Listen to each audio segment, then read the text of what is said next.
तुमच्या पण खूप ज्या संख्या जी आहे ते खासदारांची जर मतदारसंघाच्या कामासाठी भेटले असेल, खूप मोठ्या संख्येने खासदार भेटलेले सगळे एकासोबत भेटले, तो काहीतरी वेगळं राजकीय कारण दिसून येत होतं. असे गेले असतील.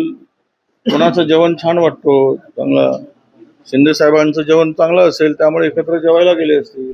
टायगरची जोरात चर्चा सुरू आहे. एकूणच ज्या घडामोडी आपण पाहताय त्या दिवशी शिंदे दिल्लीत जाऊन भेटले. ठाकरेच्या खासदारांकडनं एकनाथ शिंदेचं कौतुक होत आहे आणि शिरसाटही म्हटले की शिंदेचं टार्गेट पण मोठं ऑपरेशन करणार. माहित नाही मला, मी ऐकतोय काय बैठक झाल्याची, पण या संदर्भात माझ्याकडे अशी कुठलीही माहिती नाही. आणि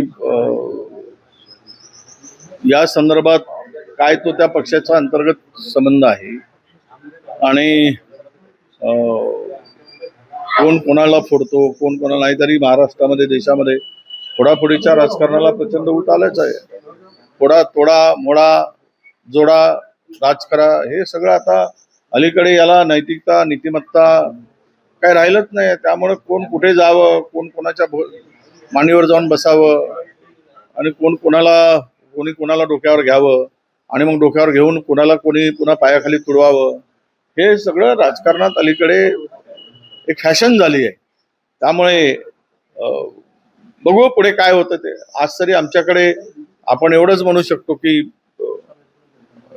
आत्ताच्या देशामध्ये जे काही सरकार काम करते, देश आणि राज्य उद्ध्वस्त होण्याचं काम चालू झालेलं आहे. कर्जबाजारी झालंय, सगळ्या दृष्टीने जनता परेशान आहे. अशा परिस्थितीमध्ये ज्यांच्या डोक्यात हा विचार येईल त्यांना ईश्वर सद्बुद्धी देईल.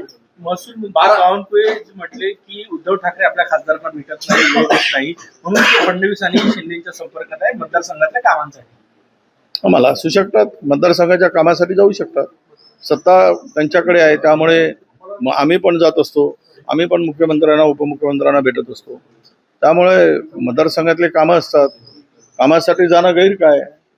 उद्धवजींना भेटलं पाहिजे किंवा ते भेटत नाहीत, हा वेळ देत नाही, हा तो पक्षाचा त्यांचा प्रश्न आहे. भेट देत नाही वगैरे हे सगळे आरोप आहेत, ते नेहमीच उपलब्ध असतात. आता आम्ही ज्या वेळेस वेळ मागितली त्या वेळेस असतातच ते. तुमच्या पण खूप ज्या संख्या जी आहे ते खासदारांची जर मतदारसंघाच्या कामासाठी भेटले असेल, खूप मोठ्या संख्येने खासदार भेटलेले सगळे एकासोबत भेटले, तो काहीतरी वेगळं राजकीय कारण दिसून येत होतं. असे गेले असतील. कोणाचं जेवण छान वाटतो चांगलं, शिंदे साहेबांचं जेवण चांगलं असेल त्यामुळे एकत्र जेवायला गेले असतील. त्यात काय आता ह्यावर काय अधिक भाष्य करणं आजच्या स्थितीमध्ये ते उचित होणार नाही. पण मला एक लक्षात आणून दिलं पाहिजे की सगळे महाराष्ट्राच्या की आज तरी अशी कुठलीही शक्यता मला दिसत नाही.